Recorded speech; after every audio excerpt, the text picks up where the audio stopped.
The Athletic. Hi folks, welcome to a very special episode of the 59th Minute FPL podcast. Today I'm joined by Prince Abdullah and Mosaad, owner of Sheffield United, to discuss all things FPL. Abdullah is a very successful fantasy Premier League manager with 4 top 10,000 finishes, including a 194th place finish in the 2012-13 season. As well as the 4 top 10k finishes, Abdullah has a further 4 top 100,000 ranks to his name. He certainly knows his FPL. Thanks for joining me for this episode, Abdullah. How are you doing, and how is your FPL season going? It started really bad. I think the first 4 weeks I was in the 6 millions, but then I had a really good run. It has been one of the most enjoyable seasons. I jumped from 6 million to 75. And then I decided 75,000, and then I decided to use the wild card. And since then, I've been depressed. I mean, every red arrows and all the players I brought in, and they're not done anything yet. And I think I'm down now to 170,000 or something. You're like me at the moment, pretty disillusioned with the game. I think I'm on 7 red arrows. You've probably got something similar. So hopefully our fortunes will change in the next couple of weeks. I'm just going to get into a couple of questions here. So first one is, how long have you been playing FPL? And also, what's your earliest FPL memory? I think I used to be really addictive to the NFL fantasy. And then a friend of mine told me, why don't you try Premier League? I said, no, I don't want to try it, because I know myself, like if I get in love with something, I really go all the way. But then in January, he told me again, do it. So I thought I would join in January. I joined. I remember Arsenal was doing well at the time. And I had, I think, Terry Henry in my team, and I started to shift my focus from fantasy, like NFL fantasy, to Premier League. And I really now I can't stand the NFL fantasy, just because I think the way that the Premier League they do their fantasy is really addictive. Because first you keep your record for the past year, so like you always want to do well, and it's fair because everybody has the same budget, can have any player you want. So since I started, I think I don't exaggerate if I say that maybe I should be ashamed or not, I don't know, but big chunk of my time and life evolved around fantasy football. So English fantasy Premier League comes before NFL for you now then? Yeah, of course. I mean, you can't compare. I think it's my first hobby now is Premier League fantasy. As soon even the season finished, I start counting the days till the new season open. I'm already counting the days for the new season, even though this one's not finished. Yeah. But when I have I noticed that I do the opposite. Like when I have 3-4 red arrows, I don't listen to podcasts. I try not to think about Premier League. Like maybe that's the time you need help. But like when I'm doing well, I listen to everything. I try to I'm more into it. But when I have bad arrows, I just want to get away from the screen. I don't want to see my. So now I've been away from fantasy for 3 weeks. Like watch all the games, but not visit my page like every other. That's what I like to do when things are not going well. I like to step away for a couple of days, but it's very hard when you have to come out and do articles and podcasts. So there's no hiding place for me. So still sticking to FPL memories, do you have a favorite FPL memory? And also, do you have a most frustrating FPL memory? Captain is, for me, I mean, I think if there was no captain, I'll do much better. I mean, like even this year, even when I jumped from 6 million to 75,000, I think I looked at my stats as a captain and it was really not good. But I think captain, what makes the game really more addictive. I don't wish that the Premier League will change that. So my favorite moments have to be when you get the captain right and he's not on. The captain is not is differential. I managed to do that 3 or 4 times in the past. One of them, Dempsey, I think had a hat trick. It was his first hat trick, and the other one was really funny. And it was funny, but I think everybody at the time thought I was crazy. I captained Gerrard. I think he had a double against he has double. His second game was against Everton. The first game, he only got 2 points. Suarez was playing with Liverpool at the time. Then the second game, I was doing TV interview, like only sound, no, like do the interview over the phone. And Gerard scored while I was doing the interview, and I like almost shouted, like everybody was scared, like I was talking. No. So I managed to scare like maybe 200,000 people who were watching, and they never know why I was like all of a sudden. But that was one of my favorite memory because Gerard had a hat trick against Liverpool, and I have actually I put it as a screensaver. My ranking before the hat trick and after the hat trick. I think it was the year it was one of the years I finished really well. My worst memory. They're always easy ones to remember. The last, yes, like I captained Lukaku, triple captain in double, and he managed to score 2 and 2. But when I see somebody's I respect and like, I think that was great actually. Like looking to your Manny last year. Yeah, don't remind me. I had to put you're talking about putting Steven Gerrard as a screensaver. I put Sadio Mane with a -1 as my screensaver on Twitter for a couple of weeks after that. Are there any particular players that you always pick each season? You know, players like Salah, Kevin De Bruyne, Jamie Vardy, Trent Alexander-Arnold. Do you find, you know, in game week 1, a lot of seasons, do you pick some of the same players each season? No, I really have no attachment to any one player. Every year is different, and if history shows us anything, that when you finish the season, you always like record, okay, have this player this year, don't have that player next year. Like look at Trent Alexander. I don't think any good fantasy player started the year without Trent Alexander. But if you didn't go with the crowd and put him in your team, you would have done much better. So I think every year has to be different. But the thing is, I know, and it hurt me this year, and I will never do this year. I think when you go with the template team for week 1, like the highest owned players, and you're a good player, it's easier for you to make ground. Like this year, I thought I want to finish top 1,000. So like I knew everybody will have Salah and will captain him, but I thought I will go with Mane. And it hurt me big time because Salah had a hat-trick, I think, week 1. So now next year, what I will do is I will always start with the template team, because if you're a good player, even if like the non-template team do well, you have time to catch up. But if you give advantage to good players, like it becomes difficult to catch them. Yeah, I think it's a very good point. You can, first of all, a good start we know is very, very important, because nowadays with so many good FPL managers, it's so hard to catch them, you know, once they get ahead. So I think you make a good point. You can almost guarantee yourself a pretty okay start if you're with the crowd. And when you're with the crowd, you know, like you say, if the template team doesn't start well, the players ahead of you, you're probably confident that you can catch them anyway over the course of the season. And it will only be like 200,000, 300,000 behind. But if you go against the template, you're maybe 5 million or 6 million. Yeah. So but of course, if you manage to hit the jackpot, then you're up by a lot. But I don't think I'll take that gamble, because it really screwed up my season, starting with non-template team. Yeah, because you spend most of the season chasing your tail, and it's like I said, it's harder than ever now to make up ground. Even trying to jump 100k at the moment is extremely difficult, especially at this stage of the season. So next question I have is, did being a fantasy Premier League manager play a part in you wanting to buy a football club? Yes, because like growing up, Premier League was my favorite. I was a Tottenham Hotspurs fan when they used to have Glenn Hoddle, Archibald, when Ardiles came and played there. But then because the Premier League wasn't shown live at the time, and then I fell into Italian League when Maradona played there. But then when I was hooked with the NFL, I only kept managing like watching my local team in Saudi and like the big like World Cup or Champions League final. But I wasn't following any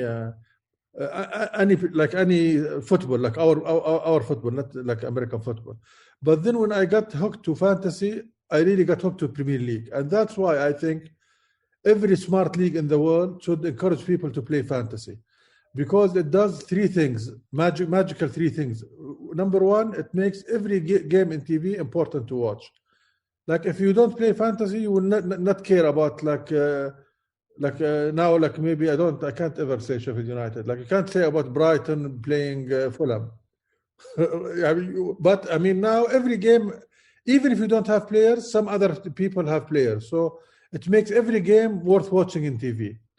Number two, I think it gets you like more in love with the league, because like I know I have a lot of my friends who used to be big like AC Milan fans or Roma fans, or and when they were hooked with Premier League, now all they watch is Premier League over their like the favorite teams. And number three, I think it also make like some fans, like I don't know who won it a couple of years ago.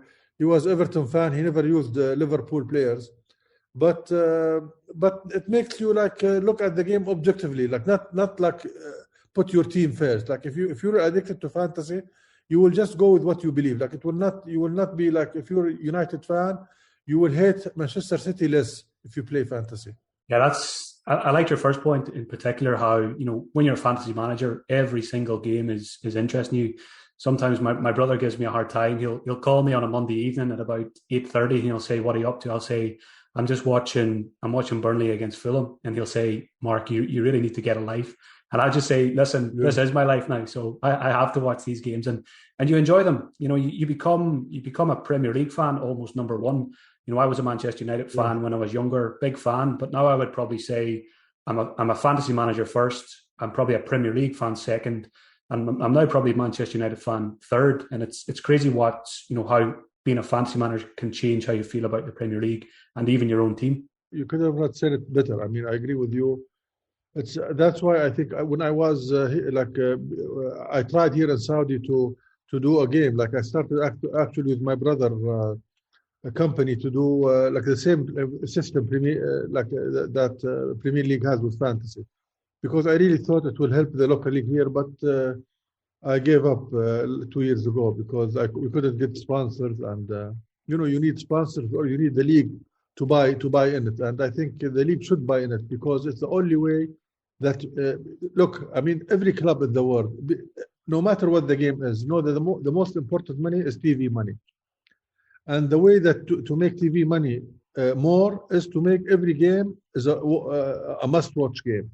And one of the best ways to do that is fantasy. Going to stick to a few Sheffield United related questions, and then we'll get back more to FPL.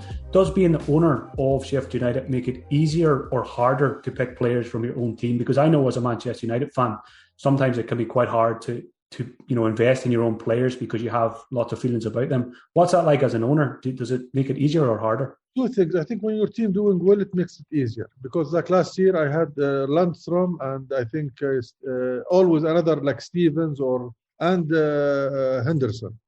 So we managed to get many clean sheets, so that helped me.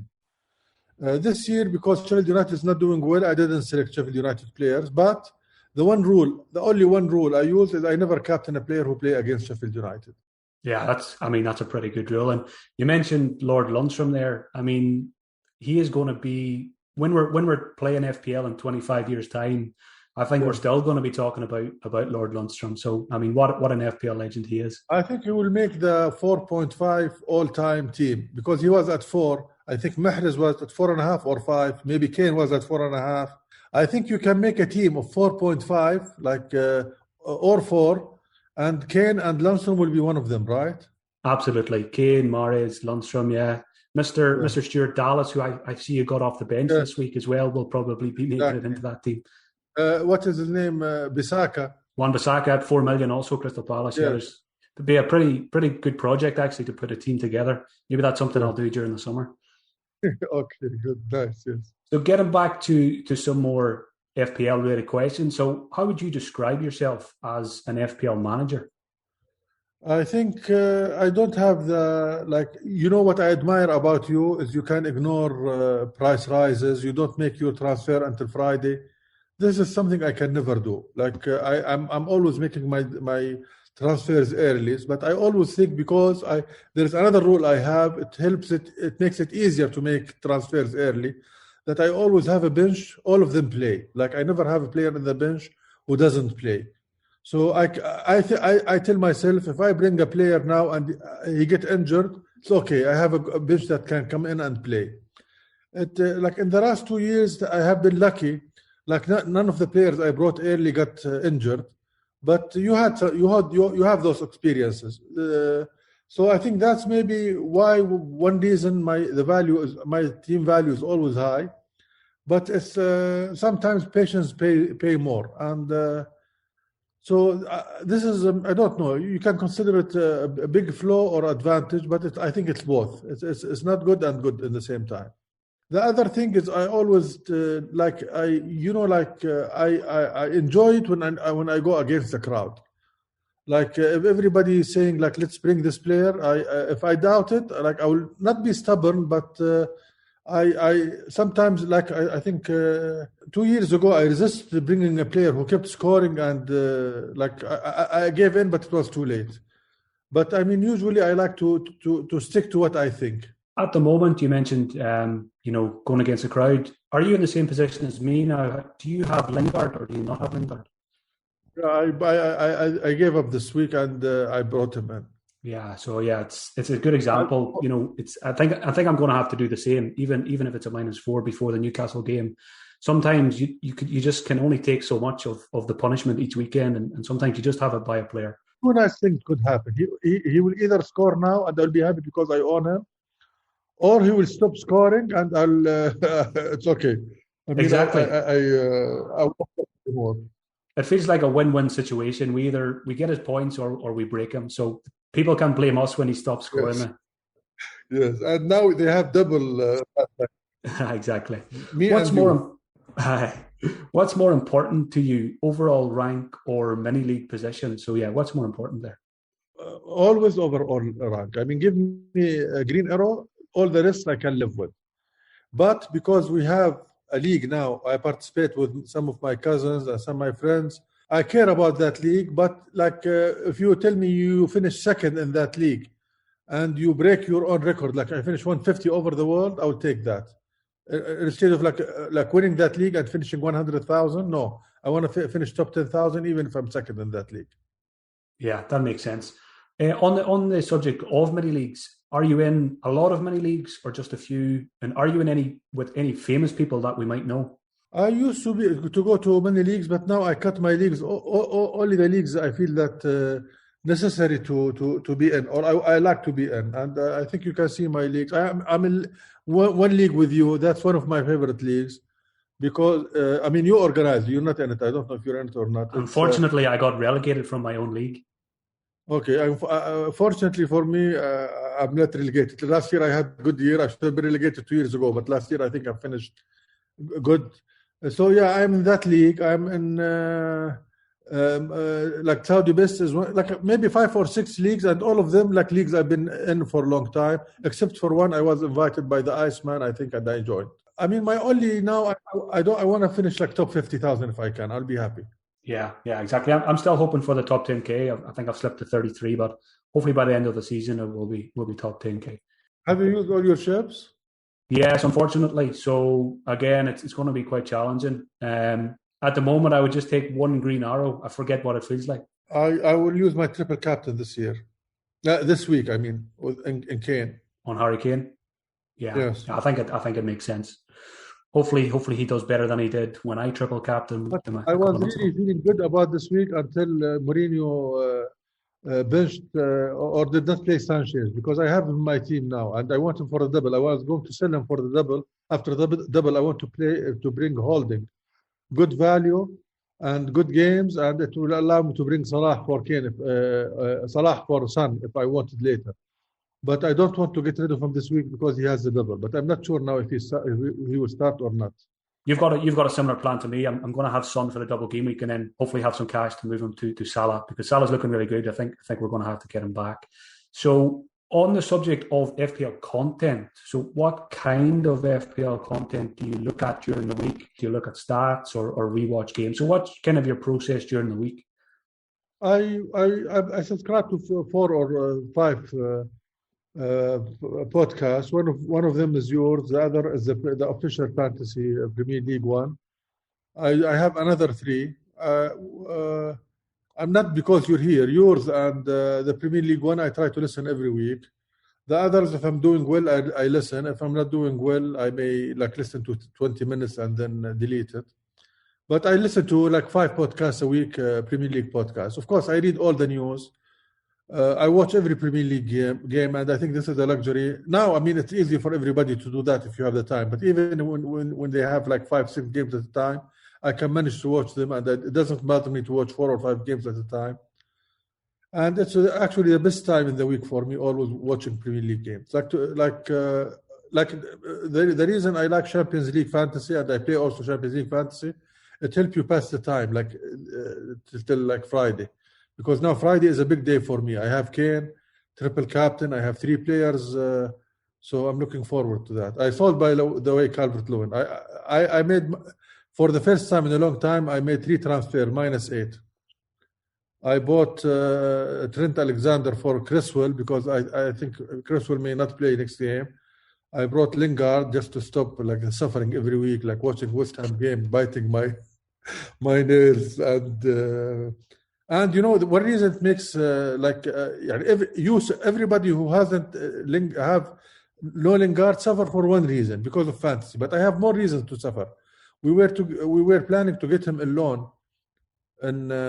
for Sheffield United, and then I think Berger got injured, and the club changed the target to another player. And then we didn't go with it. But Lingard actually could have been scoring these goals for Sheffield United. So that's another reason that I want to pick him now. So either he keeps scoring or I get rid of him at least. Extra pain for you, because I'm sure you would have been one of those managers who owned him the last few weeks if he was in a Sheffield United shirt. Yeah, of course, yes. I got rid of also Calvert-Lewin, and I brought the Leicester City, what is his name? Iheanacho. Yeah, Iheanacho, yes. Yeah, I think very similar moves. I'm thinking about getting Lingard and Iheanacho as well, probably for a -4. So we either fly together or we fail together with those moves. But the one reason I thought, because look, I have like 4 or 5 red arrows in a row, and I thought at least let me have fun. Okay, if I have the team I like I go to next week. Now I'm not gonna finish top 10,000, so let's have fun. So I thought let's bring the 3 players and not suffer, and turn the TV on, and you're happy about your team, you're happy about the players. So at least I'll have 4 good days before Calvert-Lewin hat-trick, and and then you're suffering again. You get rid of him. Exactly. At least we can enjoy for a couple of days. So I was going to ask you this question. You kind of answered already. How many Premier League matches do you watch over the course of a weekend? So you try and watch all 10, do you? Yeah, I watch all 10. And if you go the last 10 season, it will be every game. I managed to actually, I think I missed 4 games the last 10 years. That's amazing. You probably watch as much Premier League football as anybody in the world then. And that's probably, so do you think watching all the games gives you the advantage, and that's played a big part in you having the good FPL ranks? Yes, I think nothing better than the eye test. And sometimes you see player playing very well, but it doesn't show in the stats. So, but you can tell that you're about to do something or to explode. Yeah, you're like me. I look at stats, but for me, it's always eye test number one, because if you have the luxury like we do to watch a lot of games, you can obviously pick up little things that the stats won't pick up. So, and what's your setup like at home for watching the games? For example, last season when we had 4 or 5 games at the same time on a Saturday, I think I remember seeing a tweet. Have you got 5 or 6 screens set up at the same time? I got 6 screens, and I got a system called Savant where you can divide the screen anywhere you want. So I have 4 games, the most 4 important games, in one screen alone. And most important, it's like my fantasy player. It's not like if United playing City and I don't have a player, it will not be one of the top 4 screens. So it will be whatever my fantasy team dictate. It could be the most important game, could be Fulham against West Bromwich. So anyway, it will be 4 games in the big 4 games, and then 1 split 2. So that's 6 games, and 1 split to 4. That sounds like the dream setup. We've just moved into a new house recently, so I think that's going to be. I'm going to take inspiration and set it up, make a man cave for myself in the shed with the same setup that you have. And actually, you only need that setup for the last week of the season, because they never play the 10 games at the same time. Yeah, exactly. So talking a little bit about this season, you already touched on this as well. You had a difficult start. You found yourself at 4 million rank in game week 6, but you managed to turn it around in style. You reached 76k by game week 25. Was there anything in particular that contributed to your impressive climb through the rankings? I think I played. I think you can check that. I didn't have many -4 and -8. I played the double week, the first double week, very well. Like I managed to get Stones, and he scored 2 goals. I managed to set a team without using a wild card, the right team for that double. I think I scored 147 or something. I'm not sure. And even was it for 147? I'm not. Yeah. You know what? It was. I think it was 153. I had a look. That was your biggest week of the season. You smashed the bench boost. And all I made like minus, and every minus pick I brought, it scores more than 4 points, except for De Bruyne. And the reason he didn't score more because I think he was injured the second game, and he was subbed like minute 58 or minute 57. He had a double, but all the others I brought, they managed to score big for me. And I think before and after that, I really played like solid fantasy, like moving ahead of the curve, like bringing players before everybody bring them. But I managed to put end to that with my wild card. Snapped everything. I felt like I was in control of my season. Everything was going smoothly, and then the wild card. You are one of the best players in the world, and I don't think this is a coincidence. Every year I use my wild card, I get a red arrow. So is there anything scientific about it? It's like more like I'll bet you the second wild card, if you go like last 10 years, 8 maybe out of 10 times, you do bad after the wild card. I feel exactly the same, and I think there's a very simple reason. The wild card forces us to make changes. And you know, we've before we wild card, we spent weeks and weeks building our team, 15 players that we're happy with. Then once the wild card is active, you feel like you need to make 9 or 10 changes. I think last season was my most successful wild cards because I think I made only maybe 3 or 4 changes around the fringes. I say it every season. I think the wild cards are the devil. You know, they cause people pain probably 70 or 80% of the time rather than causing them joy. And sometimes I would love to go back and see what would happen if I just didn't play my wild card. For example, this season, if I didn't play my second wild card, I think I would finish with a better rank than I will now with playing the wild card. Okay, so we started this episode with one tip. I think this is the second important tip. Next year, the second wild card, we have to remind ourselves, don't change the whole team just because you have a wild card. Yeah. I think we should, especially the second one, view it just to make some small changes around the edges. It can't be a coincidence that 8 of like, if you like almost every time you have red arrows after a wild card. It has to be something we do. Yeah. Quite simply, I think we just we're forced to remove good picks. The good picks are in our team for a reason in the first place. For example, I sold Salah, I sold Watkins, I sold Diaz. These are all very good players. So you have to ask yourself, why do you sell them? You know, it's almost like you want a shiny new team, but quite often it just doesn't work out. Yeah, okay. So lesson learned, but hopefully we remind each other next season. Yes. So just while we're on the topic of wildcard, I noticed as well you played your first wildcard very early this season in game week 2, so the first week that you could play it. Is this something that you tend to do every season? Do you usually play your first one quite early? I always play my first wildcard the first 4 weeks. Usually I prefer to play it like week 3 or 4 because there is always international break. I think after week 3 or 4, that's the ideal time because you build team value, you correct the mistakes. No matter how much reading you do before the season, nothing prepares you for the regular season except the season. Like you know that, like especially with promoted teams or like new players that sign to the Premier League, they usually don't start very well. I always think that you should use your first wild card early to build team value and to make up for the lack of clarity you have before the season. Look, every year we assume that this year, like last year, good players will perform this year, but most of the time they don't. So I like to use it early and then have time to benefit out of it because like you only can use it for, if it expires after 19 or 20 weeks, right? So if you use it in week 3 or 4, you have 16 weeks to benefit and you build team value.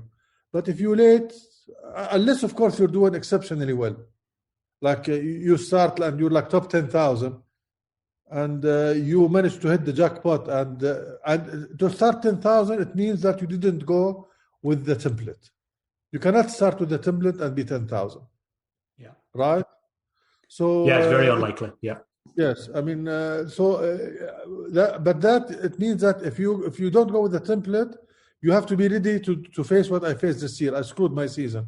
You start 4 million or 5 million or whatever. So I think I will never do that, because if you think yourself as a good player, then you would rather start at 500 and catch up than start at 4 million. Exactly. And it's impressive what you've done from 4 million. Imagine what you could have done this season if you did have a good start. You probably would be close to your target of top 1K, because obviously from game week 4, game week 5, you've played the season extremely well. Yes. Yeah. Actually, why I was thinking I started 6 million. I look at my ranking now. I was the first 1, 2, 3, 4, 5 weeks at above 4 million. So on captaincy, do you have a strategy you follow for picking captains? Is it more about fixtures? Is it more about form? Do you focus on big hitters for the captaincy? This should be the part of the podcast when whatever I say, you do the opposite, because I'm really bad. I'm not very. I haven't done very well selecting captain. So I think if there is like a seminar that who's somebody who's really good in selecting captains, and he wants £1,000 for me to attend it, I will pay that gladly, because I really think that the one area I could improve a lot is selecting a captain. And you cannot deny the numbers. If you look at the numbers, like this year, I'm doing below average. What's like? Is there a ratio like how much you should do with your captain? Off the top of my head, I think something like 25% of your total points should come from captains or above, I think. The last time I checked, that was like 18 or 19%. Yeah. So imagine I had it like the other way, 30%. I would have been now in the top 10,000. Yeah, exactly. Captaincy is probably the part of the game that I hate the most, and I've haven't been great with it over the past few seasons, but this year I'm doing a lot better. I think last season my percentage was maybe 18 or 19%, but this year it's higher, maybe 24 or 25. And for me, it's just keeping it simple.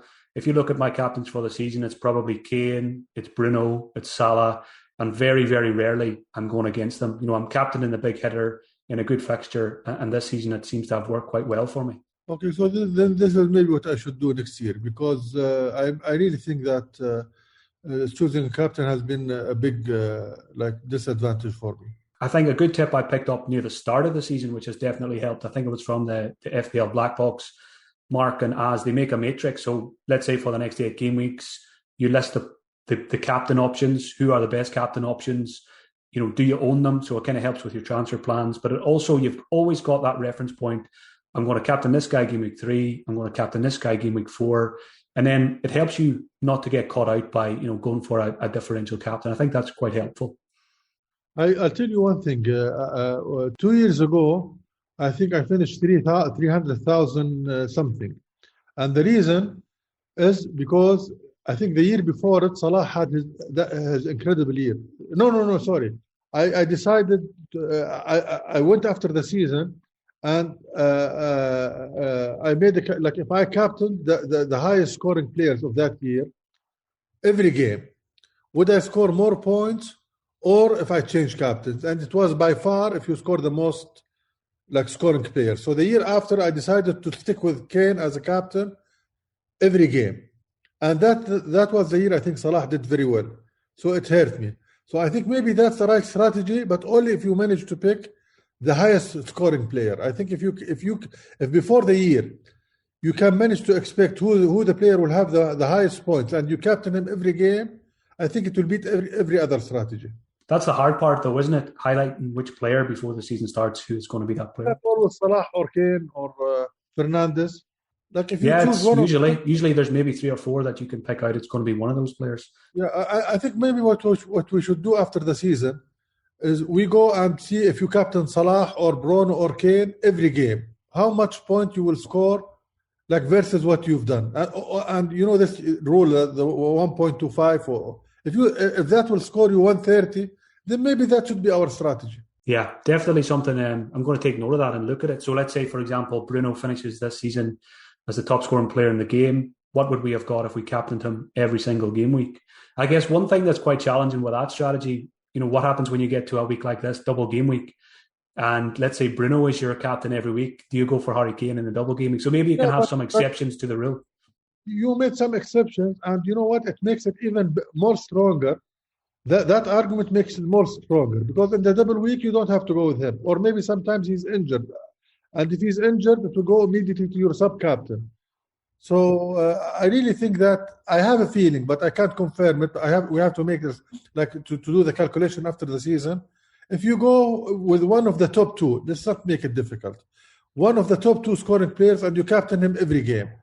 Will you get more points than when if the answer is yes, then maybe this will be my strategy. Like pick Salah or Kane or Bruno and just captain them all season. Because you can never predict when they will score and when they will blank. Yeah, certainly something we should both go and look at during the summer break, and maybe that will help us with our strategy on captains for next season.